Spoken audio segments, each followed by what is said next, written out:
Dy gazetarët spanjoll, të cilët ishin rrëmbyer 6 muaj më parë në Siri nga radikalët e rebel, janë liruar. Gazeta spanjolle El Mundo tha se korrespondenti i saj në lindjen e mesme, Javier Espinoza, kishte telefonuar redaksin për të njoftuar se ishte liruar së bashku me fotografin. Reporteri Espinoza tha se ishin dorëzuar ushtarëve turq. Familjarët e pasagerëve të avionit Malaysia Airlines kanë fluturuar për në Kuala Lumpur për të marrë përgjigje nga autoritetet malajzeze.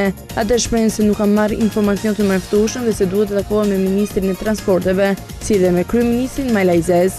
Një anije kineze dhe një australiane nuk kanë arritur të identifikojnë mbetit e aeroplanit të Malajzisë në ditën e parë të kërkimeve në Oqeanin Indian. Një ngjarje e rëndë shënuar që së shtunës në qytetin Manaus në Brazil.